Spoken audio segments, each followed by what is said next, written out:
রাষ্ট্রায়ত্ত সংস্থায় অস্থিরতা, নিয়োগে পক্ষপাতের অভিযোগ, কেন্দ্রীয় দপ্তরের দায় এড়িয়ে রাজ্যকে নিশানা। ডিভিসি ইস্যুতে বিজেপির ভূমিকা ঘিরে প্রশ্ন।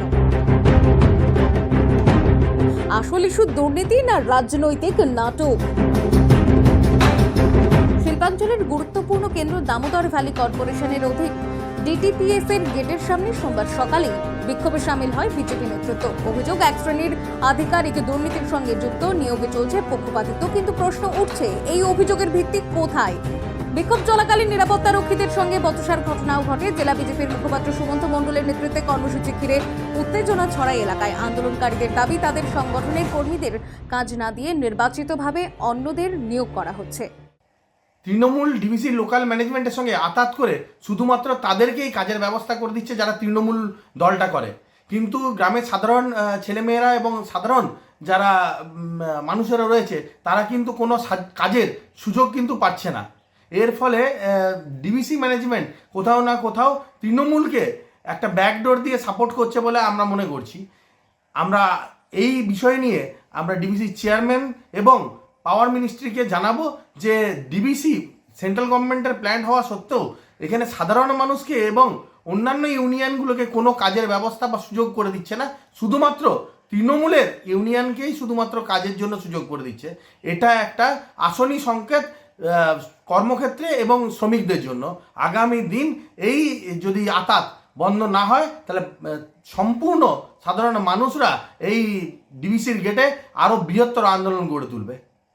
কিন্তু এখানেই প্রশ্ন উঠছে, ডিভিসি তো একটি কেন্দ্রের অধীন রাষ্ট্রায়ত্ত সংস্থা। নিয়োগ প্রক্রিয়া যদি কেন্দ্রীয় কাঠামোর মাধ্যমে হয় তবে সেই প্রক্রিয়ার দায় রাজ্যের উপর চাপানোর চেষ্টা কেন? রাজনৈতিক ফায়দা তোলার কৌশল কি এর আড়ালে কাজ করছে? এই অভিযোগের জবাবে তীব্র কটাক্ষ করেছে শাসক দল। জেলা তৃণমূলের সহসভাপতি উত্তম মুখোপাধ্যায় বলেন, দেখুন, ভারতীয় জনতা পার্টি এখন ব্রেনটা ডিফেক্ট হয়ে গেছে, কখন কোথায় কি বলতে হয়। ডিভিসি হচ্ছে কেন্দ্রীয় সরকারের সংস্থা, তাদের তো সিবিআই ইডি তার এক পকেটে আর ডান পকেটে দু পকেটেই আছে। তাদেরকে যা ভেতরের ব্যাপার আছে খুলে বার করুক, খোলস করে বার করুক। অত বিক্ষোভ দেখাবার কি দরকার, নাটক করে কি দরকার? সামনে ভোট এসছে, আমরা ভোটের ময়দানে লড়াই করতে প্রস্তুত আছি। আমাদের সর্বভারতীয় নেত্রী বাংলার মা মমতা বন্দ্যোপাধ্যায় এবং সর্বভারতীয় সাধারণ সম্পাদক অভিষেক বন্দ্যোপাধ্যায়ের সিগন্যাল এলেই আমরা দেখিয়ে দেবো যে আমরা কোন দলটা করি। ওরা ঠিক যা করছে করুক না। প্রশ্ন উঠছে, যদি সত্যিই দুর্নীতির অভিযোগ থাকে তবে কেন সংশ্লিষ্ট দপ্তরে লিখিত অভিযোগ দায়ের করা হলো না? কেন তদন্তের দাবি তুলে প্রশাসনিক পথে হাঁটা হলো না? সরাসরি গেটের সামনে বিক্ষোভ, একটি কর্মসংস্থানের স্বচ্ছতার দাবি নাকি রাজনৈতিক মেরুকরণের প্রচেষ্টা?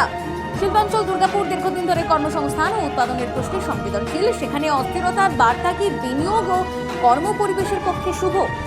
ডিভিসি গেটের এই বিক্ষোভ একাধিক প্রশ্ন সামনে এনেছে। দুর্নীতির অভিযোগ যদি সত্যি থাকে তবে তার স্বচ্ছ ও নিরপেক্ষ তদন্ত হওয়া উচিত।